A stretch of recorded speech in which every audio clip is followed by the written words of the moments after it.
Bapak Ibu Saudara, ini sudah yang kelima. Kita masuk terus dalam kristalisasi kita, kitab Filipi, ya. Kita akan membahas hal-hal praktis yang muncul dalam tulisan ini, kitab ini. Kita sudah bahas kemarin mengenai kenosis, kita sudah bahas mengenai guru-guru palsu di sini, dikatakan anjing-anjing, penyunat-penyunat palsu, pekerja-pekerja jahat. Kita juga sudah bahas ya tentang hal-hal yang bersifat teologis lah maksudnya. Dan kali ini kita akan pengenalan akan Kristus, kita juga sudah bahas ini tema ini. Dan kita akan masuk sekarang mengenai perkara-perkara yang praktis ya, karena surat ini memang banyak nasihat-nasihat ya, karena surat ini nadanya sukacita, bukan karena ada masalah Paulus menulis surat, tapi dia ya selain banyaklah ya, ada di sini dikatakan yang pertama pemberitahuan ya, pemenjaraan Paulus itu telah membuat seluruh istana khususnya katanya di sana mengetahui bahwa Paulus dipenjarakan karena Kristus. Dan karena itu banyak anak-anak Tuhan di sana jadi lebih berani beritakan firman Tuhan. Kemudian di sini juga Paulus menyatakan keyakinannya akan jemaat ini, pasal 1:6.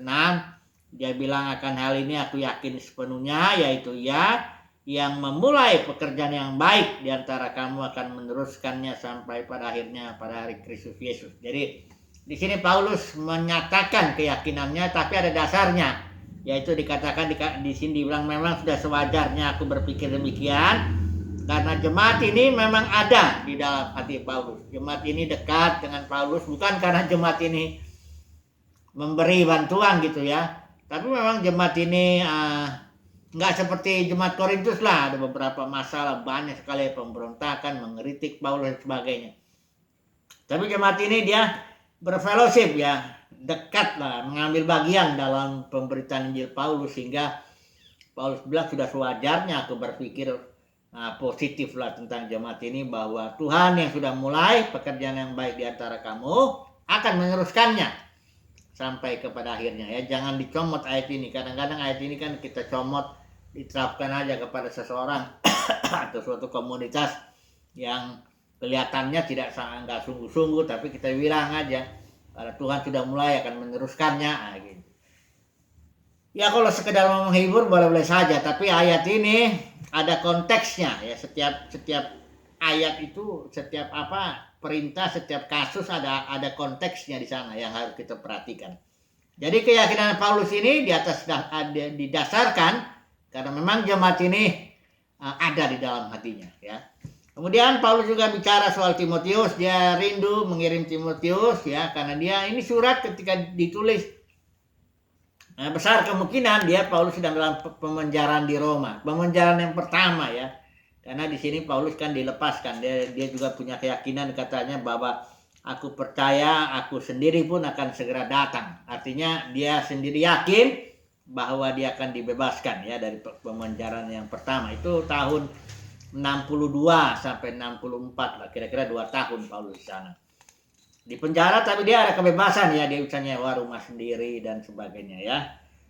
Jadi dia kirim Timotius supaya Paulus tahu tentang kondisi jemaat di Filipi bagaimana, karena Paulus bilang nggak ada seorang denganku yang begitu satis pikir dan begitu memperhatikan kepentingan Kristus Yesus, kepentingan jemaat ya. Ini Timotius ini ya, seorang yang ya katakan anak rohaninya Paulus. Kemudian Paulus juga mengirim Epafroditus, ini seorang yang diutus dari jemaat Filipi untuk bawa bantuan kepada Paulus. Ternyata dia jatuh sakit ya, bahkan hampir mati. Untung Tuhan belas kasihani sehingga dia pulih dan dia dikirim pulang oleh Paulus ya. Kemudian ada juga di sini ucapan terima kasih Paulus ya kepada jemaat ini, karena jemaat ini memberikan bantuan. Tapi Paulus bilang yang kuutamakan bukan bantuan itu, tapi buahnya yang memperbesar keuntungan jemaat itu.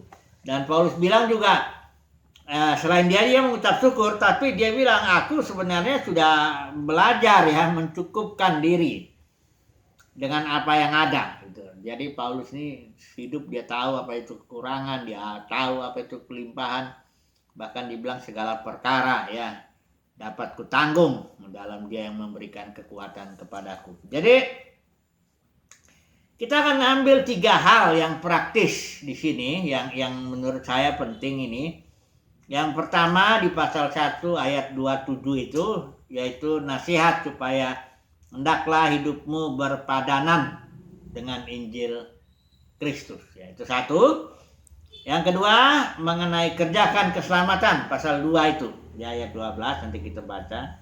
Dan yang ketiga mengenai sehati sepikir ini, bagian ini ya, nasihat-nasihat juga ini yang semua yang praktis ini ya.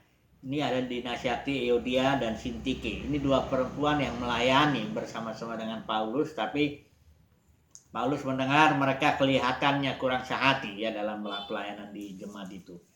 Nah, mari kita melihat satu persatu dulu ya, dan yang berpadanan ini ya, pasal 1 ayat 27 saya bacakan. Hanya hendaklah hidupmu berpadanan dengan Injil Kristus, supaya apabila aku datang aku melihat, dan apabila aku tidak datang aku mendengar, bahwa kamu teguh berdiri dalam satu roh dan sehati sejiwa berjuang untuk iman yang timbul dari berita Injil, dengan tiada digentarkan sedikit pun oleh lawanmu. Ini lawannya ini di sini tentu karena dalam konteks di sini ada guru-guru, ada pekerja-pekerja jahat yang kita sudah bahas itu ya. Ini coba dulu kita lihat ya.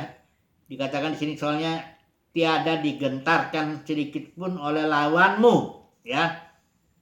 Jadi memang selalu ya, kalau ada yang asli pasti ada yang palsu ya.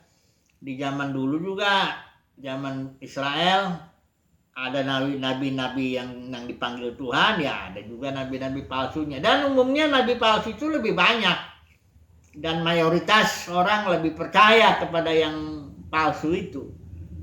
Nah, ini di sini Paulus memberi nasihat ya, iman kita harus berjuang katanya untuk iman yang timbul dari berita Injil. Nah, iman ini mendapat tantangan melalui pengajaran anjing-anjing, penyunat palsu, pekerja jahat ini ya. Karena iman di sini Paulus selalu mengarahkan kita kepada pemikiran, kepada dimensi sorgawi ya, kita tahu itu ya. Nanti di sini juga ada panggilan sorgawi itu pasal 3 ayat 14. Katakan, saya bacakan dulu aja sebentar. Dan berlari-lari kepada tujuan untuk memperoleh hadiah, yaitu panggilan sorgawi. Jadi panggilan sorgawi ini panggilan yang dari dimensi sorga, dan panggilan itu ada di dimensi sorgawi itu, yaitu suatu panggilan, kalau kita baca di bagian-bagian lain, suatu panggilan umat Tuhan untuk menjadi imam-imam dan raja-raja dalam dimensi sorgawi itu, dan yang mana pada waktunya dinyatakan di bumi ini. Itulah kedatangan kerajaan sorga. Karena nanti setelah itu zaman ini Yesus datang menegakkan kerajaannya di bumi ini. Disitulah umat pilihan Tuhan berfungsi sebagai imam-imam dan raja-raja. Tapi saat ini juga kita sudah harus berfungsi sebagai imam-imam dan raja-raja, tapi dalam dimensi sorgawi, belum termanifestasi. Jadi Christ in you, kita masih di dalam ya. The kingdom of God masih di dalam, is within you. Nah, tapi ada saatnya nanti akan termanifestasi juga di muka bumi ini. Tapi yang saat ini, iman kita haruslah kita arahkan kepada perkara-perkara di dalam batin. Iman kita atau panggilan kita itu adanya di dalam batin. Nah, ini guru palsu ini selalu mengarahkan umat Tuhan kepada hal-hal yang jasmani. Pengharapannya jadi jasmani, suksesnya jadi jasmani, ya. Segala sesuatunya diturunkan ya dari alam surgawi menjadi alam jasmani. Ini perjuangan nih, Paulus bilang kita harus berjuang ini untuk melawan yang begitu. Memang jelas kita akan mengalami tantangan, bahkan penderitaan. Makanya Paulus bilang di ayat 29 ini, kepadamu dikaruniakan bukan saja untuk percaya, tapi juga untuk menderita. Karena memang tidak tidak terlalu laku lah, katakanlah ya, berita-berita yang menekankan sukses batiniah ya, yang menekankan iman harus diarahkan kepada perkara-perkara batiniah ya. Paul seperti yang Petrus bilang juga, kalau perhiasanmu jangan yang lahiriah melainkan manusia yang batiniah, itu nggak laku. Apalagi dalam dunia kekristenan saat ini yang sudah begitu materialistis, katakan begitu ya. Dunia kekristenan yang sudah sangat-sangat lahiriah, sangat-sangat jasmani begini, berita-berita mengenai manusia batiniah gitu ya, iman diarahkan kepada perkara-perkara batiniah, itu nggak akan mendapat sambutan itu ya. Sementara guru palsu ini berteriak-teriak, ini banyak lagi jumlahnya. Dia bicara hal-hal yang mengenai jasmani, ya jelas dunia mendengarkan itu, karena memang mereka sendiri orang dunia ya, hanya menyamar aja. Makanya Paulus bilang ini anjing-anjing, penyunat palsu, pekerja jahat, ini selalu ini membawa segala perkara yang rohani itu diarahkan kepada yang jasmani. Jadi guru palsu, penyunat palsu ini, pekerja jahat ini selalu dia berbicara kasih Tuhan, berbicara kasih karunia Tuhan, tapi nanti diarahkan kepada sukses yang duniawi. Itu dia cirinya ya, seperti surat Yudas bilang. Nah ini yang harus dilawan ya. Kita harus berjuang untuk iman yang timbul dari berita Injil, iman akan perkara-perkara batiniah. Kalau lihat dari konteksnya harusnya begitu ya menafsirkannya. Jadi kita harus berjuang agar tetap kita bertarung, kita tetap manusia batiniah kita ini yang harus diperbaharui lah, katakan hari lepas hari. Terus kita pun pemberitaan kita juga harus fokus kepada perkara-perkara batiniah ya. Oke, ini yang pertama. Ini artinya berpadanan ya, dengan Injil itu ya. Kedua, kita bicara lagi, kerjakanlah keselamatanmu. Mari saya baca dulu ayatnya ini. Pasal 2 ayat 12. Hai saudara-saudaraku yang kekasih, kamu senantiasa taat. Karena itu tetaplah kerjakan keselamatanmu dengan takut dan gentar. Bukan saja seperti waktu aku masih hadir, tetapi terlebih pula sekarang waktu aku tidak hadir. Karena Allah lah yang mengerjakan di dalam kamu baik kemauan maupun pekerjaan-pekerjaan menurut kerelaannya. Ini kalian ada dua ayat yang tidak boleh dipisahkan. Ayat 12 mengatakan kerjakanlah keselamatanmu. Ayat 12 ya. Ayat 13, karena Tuhanlah yang mengerjakannya di dalam kamu. Jadi siapa yang mengerjakannya ini? Di ayat 12 dibilang kerjakan. Ini perintah ini. Ya, perintah Tuhan, kerjakan keselamatan. Tapi ayat 13 ngasih penjelasan. Tuhan yang mengerjakannya sebenarnya di dalam kamu itu. Baik pekerjaan maupun baik kemauan maupun pekerjaan sesuai kerelaan. Jadi bagaimana ini? Saya menjelaskan ini dengan cara mengumpamakan dua rel kereta api ya. Jangan membayangkan rel, sekarang kan ada monorail. Kereta api satu relnya ya, sehingga kecepatannya bisa tinggi. Enggak, ini kita anggap yang dua rel ya. Ini dua rel ini tidak boleh dipisah, tidak boleh disatukan. Kereta api itu saya anggaplah keselamatan ya. Relnya ini, dua relnya ini, rel yang satu manusia harus mengerjakan keselamatan itu. Kerjakanlah keselamatanmu dengan takut dan gentar. Yang rel kedua, satu fakta. Ini dua fakta yang sama-sama real lah. Fakta kedua, Tuhanlah yang mengerjakan di dalam kamu. Baik kemauan maupun pekerjaan menurut kerelaannya.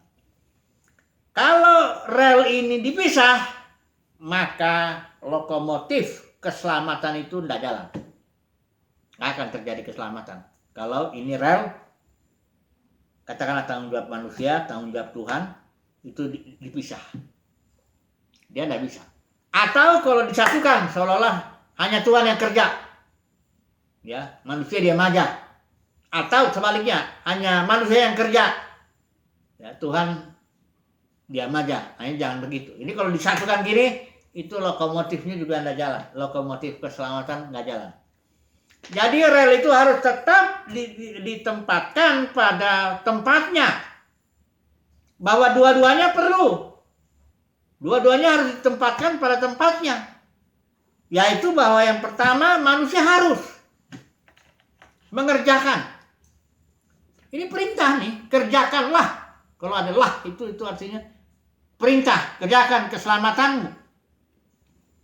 Ya, tapi fase berikut sangat pentingnya. Tuhan kok yang mengerjakan jadi dalam kamu.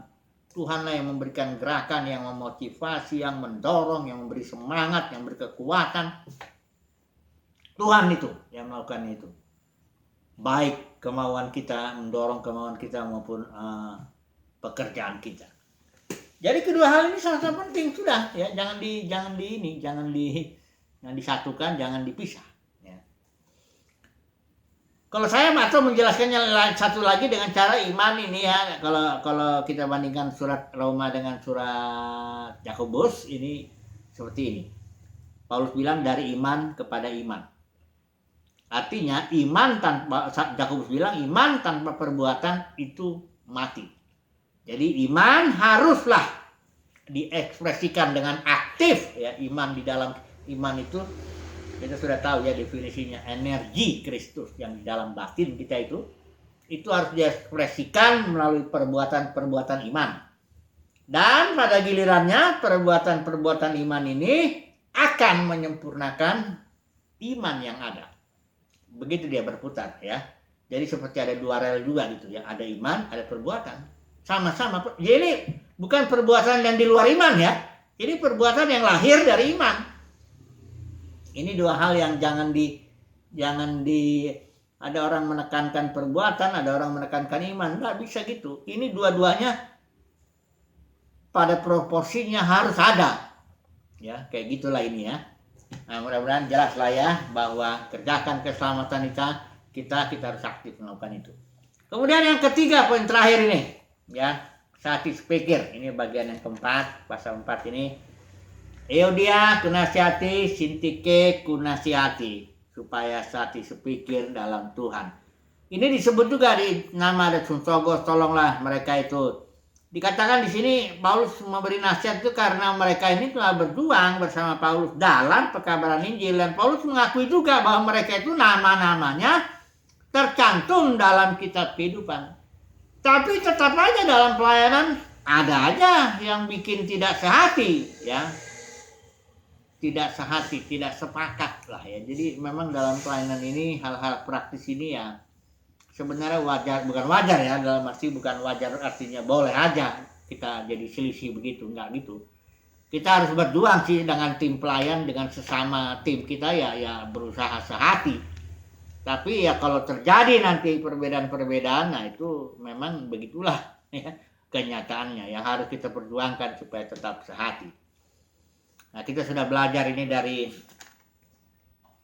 pasal 2 ini, kenosis itu kunci hidup bersama, yaitu mengosongkan diri, merendahkan diri seperti kerendah hatian Kristus ini ya. Kita sudah bahas itu kemarin. Kemudian di sini saya bersukacitalah senantiasa. Ini pun perintah ini. Nggak peduli saudara dan saya sedang mengalami apa. Sedang kantong kempes. Sedang ada banyak masalah, sedang disingkirkan atau apapun juga. Pokoknya pasal 4 ayat 4 perintah, bersukacitalah senantiasa. Tapi di dalam Tuhan, memang hanya bisa dalam Tuhan sukacita senantiasa. Kalau di dalam dunia ini nggak bisa. Kalau di dalam dompet nggak bisa. Kalau di dalam pertemanan nggak bisa. Di dalam keluarga nggak bisa juga ya. Karena keluarga itu pun naik turun juga ya. Nggak bisa itu. Yang mungkin bersukacitalah senantiasa itu hanya di dalam Tuhan. Artinya kalau kebahagiaan kita arahkan di dalam Tuhan itu. Hanya itulah yang memungkinkan. Ya. Jadi kalau kita mau bersukacita senantiasa ya belajarlah hidup di dalam Tuhan ya fokus kepada Tuhan. Ya jangan di dalam kondisi ekonomi, dalam pelayanan, dalam pekerjaan, dalam bisnis lah nggak bisa. Tidak bisa bersuka-cita senantiasa di situ. Ya. Dikatakan senanglah kebahagiaan hatimu dikatai semua orang. Jangan kamu khawatir tentang apapun juga ya. Nyatakan dalam segala hal keinginanmu kepada Allah dalam doa permohonan ya. Baru yang terakhir ini sebagai penutup nih saya mau katakan ini. Kita harus aktif dikatakan gini Paulus bilang. Jadi akhirnya ini seolah-olah kesimpulan ya daripada hal-hal praktis yang Paulus katakan di atas itu.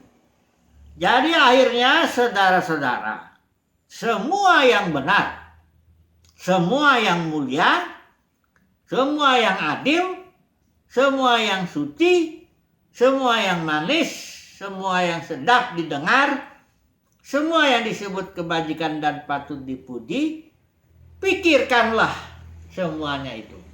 Nah di sini lagi ya, diminta aktif. Menggunakan pikiran dengan salah itu ya salah juga ya. Tapi tidak menggunakan pikiran salah juga. Jadi yang benar itu gunakan pikiran, aktifkan berpikir tentang hal-hal yang ini, yang mulia, yang adil, yang suci, yang manis, yang sedap didengar begitu. Ini nasihat praktis yang coba deh praktekkan deh ya. Kadang-kadang kan pikiran kita terbawa oleh arus perasaan kita biasanya gitu ya. Kalau perasaan sedang begini, ikut-ikutan pikiran kita ya. Jadi mikirin yang sedih-sedih gitu ya. Mikirin yang kayaknya nggak mungkin gitu. Yang membuat akhirnya malah merosot ya akhirnya ya. Coba deh kita bangkit kita bilang enggak, aku mau berpikir yang manis, yang suci, sedap didengar, ya, yang benar, yang mulia. Nanti kita lihat ya, ada suatu kayak energi masuk ke dalam batin kita yang menyegarkan kita, ya.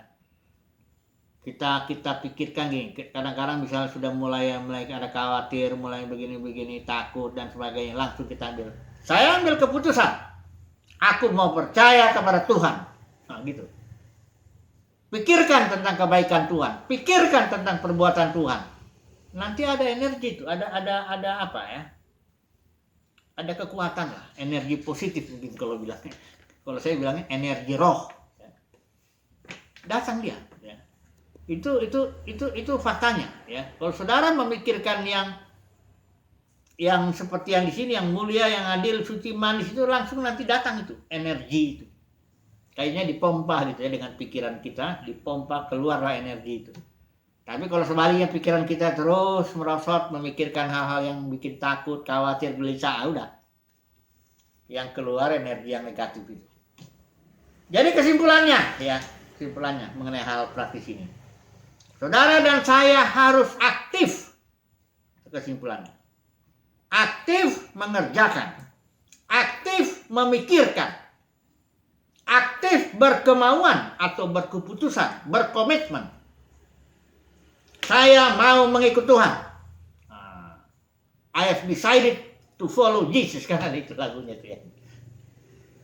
Jadi kesimpulannya jangan pasif, jangan diam aja ya, berserah kepada Tuhan. Ya ada benarnya juga berserah, tapi kebanyakan kayak orang berserah ini kayak udah patah semangat gitu ya. Udahlah, terserah Tuhan lah. Nah, itu bukannya orang yang beriman itu pasti aktif dia. Dia merencanakan hal-hal yang baik, yang indah, yang suci, yang mulia, memikirkannya dengan baik. Bagaimana lah ya, aktif lah ya pendeknya. Itulah intinya, kesimpulannya aktif. Kalau dalam hal-hal yang praktis, aktif lah ya.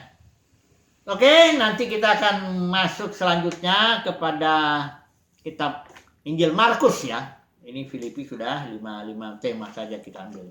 Haleluya. Amin.